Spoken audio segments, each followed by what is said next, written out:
We are going to be joined by our next guest, Ryan Hall. It was officially announced last week that Ryan Hall is returning to action against the great BJ Penn on December 29th at UFC 232.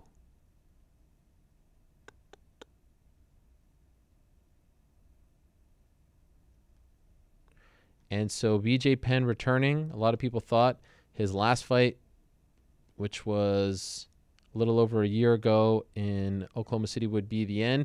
It is not the end.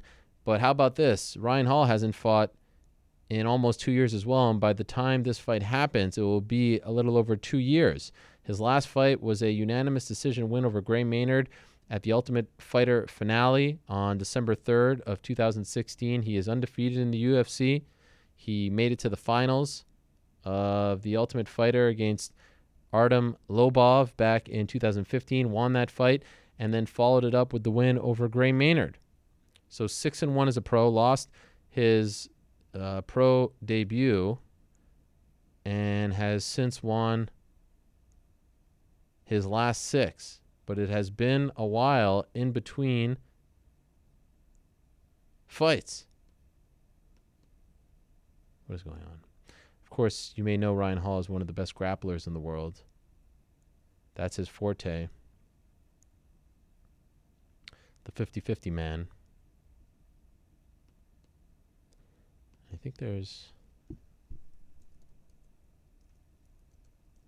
some confusion there. So anyhow, UFC 232 is the event that is currently headlined by Chris Cyborg versus Amanda Nunes. We will be talking to Cyborg a little later on in the program. What? What the heck? He's texting me. Yes.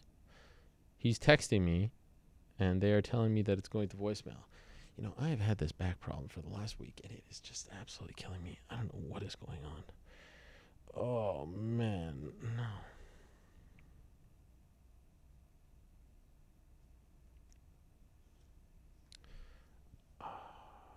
What? He's saying no calls are coming through. What is happening here? Should I just call him on my cell and put it like this? Hello, Ryan. How are you? Oh, back is killing. Oh, I don't know what the number is. I don't understand. Let me see here before I read this on the air. Might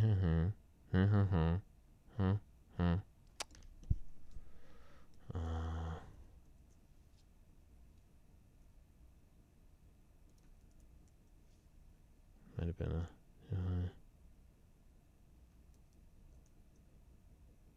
okay. I think that might have been a bit of a typo there. Oh, stop it, all right? Everyone just stop it. Everyone calm down, all right? Might have been a bit of a typo. Anyway, Ryan Hall coming up in a matter of seconds here, so stand by. After Ryan Hall, we're going to talk to the great Tatiana Suarez. Can't wait to talk to her for the first time. How dominant is she? Then it's Scott Coker to talk about Bellator finally going to Hawaii, beating the UFC to the punch, and many more to come. But first, let us go to the phone lines and say hello to the 50-50 man himself, Ryan Hall, who's joining us. Ryan, how are you? Hey, Ariel, I'm doing great. How about yourself? I'm doing well. I'm sorry about the delay. That's actually on me. I wrote your phone number down wrong, so I'm sorry. I'm a man of many jobs here, and I wrote it wrong. So that's on me, and I apologize. But it's great to talk to you, Ryan, and congratulations on getting this fight. First question right off the bat, why will it be more than 2 years by the time this fight happens between this fight and your last fight? Why the long layoff? I've been up to a bunch of different things, and I've been unfortunately had a difficult time getting certain opponents to accept the fight. But I guess I would say I've been up to this and that, training all the time, going back to school, trying to get a bunch of different things done. And I guess it's just I feel fortunate that the timing seems right for this one, and I feel very fortunate to have a truly amazing opponent in the legend BJ Penn. And so, what are you going back to school for? I actually never got my college degree, and figured, currently I have time on my hands. Why not, at least try to learn how to read again, see what I can do. And, it seemed like the thing to do. What are we focusing on, though? No, actually, I'm still in the kind of gen ed portion of everything. So really, I'm just trying to figure out exactly what it is that I enjoy. Because for the same reason that that I do martial arts, I like to do anything, which would be it enriches your life. It makes you more. I guess it's something you're deeply interested in, something you enjoy. And I don't want to jump in both feet until I know exactly what that is. But I've been doing a little bit of that. I've been doing some other type of work. Helping out some of my friends in the military, and then but always training, always training. And so have there been situations where an opponent was offered, you were in, and then they found out it was you and they were out and you were left opponentless and thus creating this delay? I guess I'm not exactly privy to all of the details, and I'm not sure where the buck stops. Whether it's with the manager, or the fighter, or this and that. But a couple very recognizable opponents were offered. And I absolutely accepted because these guys would be great challenges and I'd be very, very interested in competing with them. And then for whatever reason, they decided to go a different direction. Who are we talking about here? I don't want to put anybody on blast, but they're it's just one of those things that actually has been sorted out now. And I guess I feel fortunate to face someone in BJ Penn who obviously is hesitation to compete has never been a concern for him. He's fought all over, fought at every weight, fought all the best guys, and I guess that's someone that I would have hoped to, if I could, try to pattern. If whether I can pattern myself at success or not remains to be seen. But definitely the level of bravery that it takes to get into the ring against people that to be dangerous to you, as opposed to strategically picking fights that are particularly manageable. I try to pattern myself after the former, and I feel fortunate that BJ is that type of guy as well. Why do you feel like you've had some trouble getting people to say yes to fighting you? Again, I can only speculate as to their reasoning, but I think a lot of times the risk to reward may be a little bit off. I always, every single time I read about, make the mistake of going online and reading, whatever the heck people had to say, I find out that I can't strike, I can't wrestle, and I guess, that remains to be seen. But it's, apparently the people that are actually doing the fighting maybe feel a little bit differently, or at least they feel that it's a strange and difficult to, or more non-standard fight, I guess I would say. And as a result, maybe the risk to reward is off for them. Whereas if I were, kind of more straight up and down wrestle boxer type of character, at least that would be more of a known quantity in their mind, and they would be less inclined to say no. But all I can say is that I've been looking forward to competing for some time, and I've been training this entire time, and I look forward to showing the things that I've learned. Do you feel like Gray Maynard is to blame for any of that after some of his comments after you fought, that's sort of, I don't know, like him being so critical of you became the narrative surrounding your fights? Yeah, I guess that could be the case. I think it's very strange to me. I think in a lot of cases, I certainly fall victim to this as well. But a lot of times people see what they want to see. They don't see what's actually in front of them. And it's I keep hearing that I can't strike. Again, I was executing a strategy that's unorthodox, but I can do that because of the skill set that exists, particularly relative to the last two guys that I fought. But I don't know how you argue with someone getting hit 50 some odd times and then you getting hit 5 or 6 times and say that's anything but in striking, a fairly one-sided scenario. But then, again, like you said, Gray complained, and I guess speaking of people seeing what they want to see, it stops us from having to look inward and say, what could I have done differently? What do I need to do to improve? And it is a little bit of an eye roll and or frustrating personally. That's I guess the perception, but the reality is that I just need to continue working on what I need to do, and also it's kind of a cautionary tale to make sure that I makes me stop and think, man, what am I perceiving about myself? What am I perceiving about my opponents that's not actually there, or what is actually there? And I guess I want to look more closely, and hopefully that will pay dividends. Was there ever a point in this layoff where you thought you wouldn't come back, where you didn't enjoy this anymore? I was uncertain, if I'll be honest, man. It was tough. It was very, very tough to be off for so long. I've wanted to compete very, very badly, and I wanted to compete right after the fight with Gray. But I think that obviously being out for a period of time definitely spurred on the decision to spend some time doing other things, because that is in my control. Whereas accepting fights is in my control, but other people accepting is not. I guess you never know. I guess none of us ever know when it could be the last one, and you just hope that you can make each one that you do get to be a part of valuable and memorable. Do you find that you enjoy it as much as you did when you started? I enjoy martial arts so much, but it's not just it's what they represent, and it's the challenge, and it's the learning experience. It's winning and losing. Obviously, you always play to win. I always play to win, and winning is fun. But if someone said, Ryan, you're guaranteed to lose this fight, would you still take it? Yeah, I would. And because I know that I want to learn, and I know that it's going to be challenging, and I know that it's going to make me a better martial artist. And for that reason, I think that it will always be enjoyable. The second that things stop being enjoyable, I will definitely strongly consider. Well, I won't even strongly consider. I'll just go and do something else in my life. But waiting is not very enjoyable. I can say that much. But when you get the opportunity to get into the ring and all of the preparation, and you have the opportunity to learn, it is most definitely worthwhile. How about financially? How much did this hurt you being out for 2 years? I don't make a great deal of money from fighting, but it definitely does. It does help to pay the bills, and I feel fortunate that I have my academy, I have my gym, I have some other things that allow me to be sustainable without income from professional fighting, in the same way that I was sustainable, prior to being in the UFC.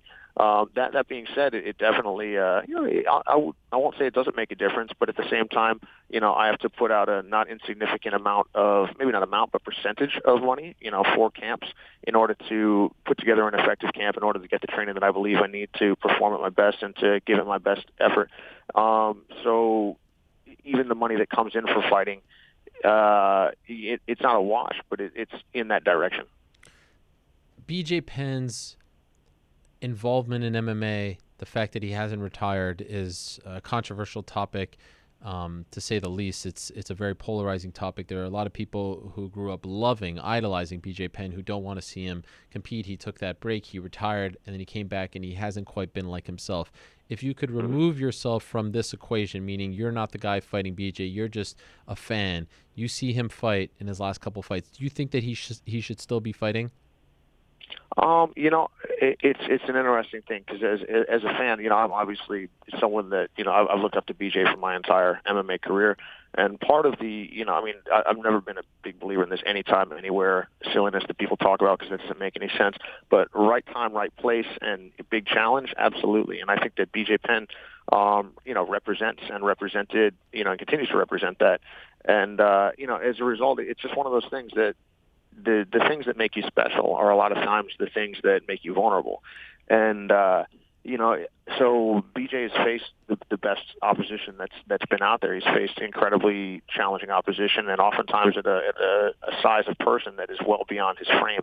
But it's one of those things that I think, from a fan's perspective, sometimes the tendency is to see wins and losses and say, oh, such and such person, is on the way out, or they can't do well. I mean, look at Gray. Gray had been on the wrong side of a series of things, for a while, and then he beat Fernando Bruno right before fighting me, and then I managed to beat Gray, and then he dominantly beat Teruto Ishihara right after that. Now he's fighting Nick Lentz. Let's say he goes and beats Lentz. All of a sudden, Gray's back in it, and this is amazing, and all of these things. So I guess it kind of, when you're looking at the binary, zeros and ones, it's easier to say someone should or shouldn't be in there. However, I don't have the luxury of approaching BJ from that perspective because obviously, I'm the guy that has to be in the ring with him, and he is most definitely still very, very dangerous and very, very skilled. And, the one thing that I've very much learned throughout the course of my time in martial arts is that the better, more skillful, whatever, the guy who's supposed to win doesn't always win, and oftentimes does not, particularly in a game as volatile as mixed martial arts with so many ways to win and lose. You have to understand that it's your job to fight better on the night, and I think that the best BJ that I've ever seen, I'm training as if I believe that the best BJ Penn that we've ever seen is going to show up in December, and I fully hope that he does. I look forward to being the best version of me, and I guess I would say that every fight is a little bit different, and it's hard to say when it's time to hang it up. But obviously, BJ still loves fighting and still loves competing, and that is one of the things that makes him dangerous to anyone. And I guess I feel the same way personally because I remember the feeling that I had when I got called and they said, "Hey, do you want to fight?" insert, named person that would be very challenging and memorable to fight. And I go, oh man, my day gets immediately better. And then you find out that, you think they've accepted, and then it turns out they decline the fight, and you're disappointed, and you don't feel right for a week. And then, you find out you're fighting, the opportunity to fight BJ comes up, and you go, oh man, this is fantastic. I can't wait for this challenge. I look forward to competing, and I think that's not an easy thing to go away from, and nor is it my place to tell anyone else when they should or shouldn't be doing that. Why is this fight happening at 155? This fight is happening at 55 because that's where BJ wanted to fight at, and I am maybe I'm about 160 pounds walking around. Wow. But I don't. It doesn't bother me one bit. Frankie Edgar was successful incredibly. He was champion, so not successful, phenomenally successful at 155 pounds for a very long time at his size. Frankie and I are about the same size. BJ has fought all over the map, in terms of weight classes. And, I think he generally found himself as the one going up the weight. And I look forward to, giving him the opportunity to finally be the guy that gets to settle in and someone else have to come up and face him. But, I never really found like that 10 pounds this way or that way was the deciding factor in a fight. 50 pounds, that would make a difference. But, the person who comes out with their hand raised will be the person that fights better on the night. And where will you be training for this fight? Will you go to TriStar, or are you going somewhere else? I'm absolutely going to be going to TriStar. I look forward to going back to my MMA home. It's been a little bit of a while since I've been there, just because it's expensive to get back and forth, a lot. And when I wasn't fighting, and I was focusing on other things, it's I had other place I need to be. Yeah, I'll be going out to see Faraz and train with everyone, which I can't wait. That is the team that I've always represented, will always continue to represent my MMA career. I'll be going to see Kenny Florian in Los Angeles, be bringing all sorts of people to Virginia. I'm looking forward to doing my very, very best to be as prepared for this as I possibly can, because it is most definitely the greatest challenge that I've faced in my martial arts career. Would you ever go back to SBG? What happened there? I thought for a minute you were going to go train there. I really, really enjoyed training with SBG, and I an immense amount of respect for all those guys. John Kavanaugh's a great coach. Artem Labov's a very tough guy. Someone I really like training with, Gunny Nelson. I might actually get out to Iceland, in this camp, because initially this fight was looking at potentially Madison Square Garden, which would have been 2 months earlier than it is. But now that there's the extra time, I'm going to try to get out and get some work in with Gunny, if possible. But, it's just, I feel fortunate to have friends, everywhere. But ultimately, I think the place for me is definitely at home, and also at TriStar. TriStar is where I began and will finish my MMA career. Faraz has always been there for me, as a friend and as a coach. And yes, I guess that's all I have to say about that. But ultimately, I really, really enjoy getting around to train, and I feel that that's one of the things that's helped me a great deal is getting to learn from so many of the best martial artists that I've been able to encounter, and also some of the best coaches in the world, and I think that's been invaluable. I think the general consensus from those who are actually interested in this fight, and I would count myself among them, is that they like the idea of you grappling against BJ Penn. I don't think they like the idea of BJ taking shots to the head at this juncture, but they like the idea of the two styles coming together. Is it fair to say that this is going to be a grappling match, or would you like to turn the tables and actually expose his striking at this juncture? I think that, again, BJ is excellent on the ground. He's obviously excellent on the ground. He's excellent on the feet. He can wrestle.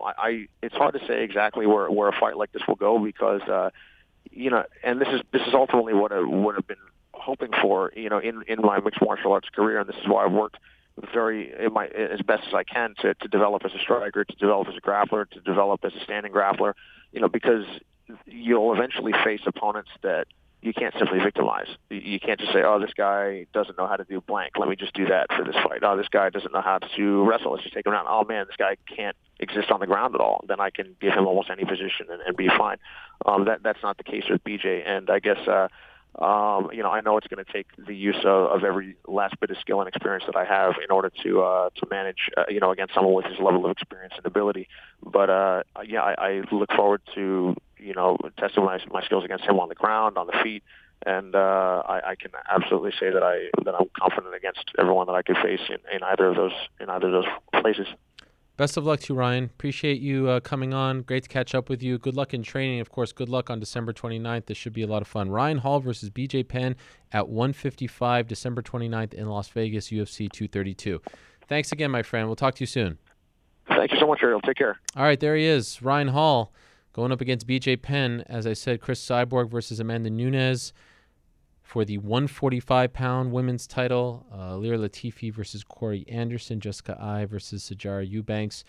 And our friends over at Flow Combat reporting last week that Gilbert Melendez versus Arnold Allen added to that card as well. Obviously, expect some other big fights. Typically around New Year's, the UFC likes to stack the deck, if you will. Okay, so I'm looking forward to that.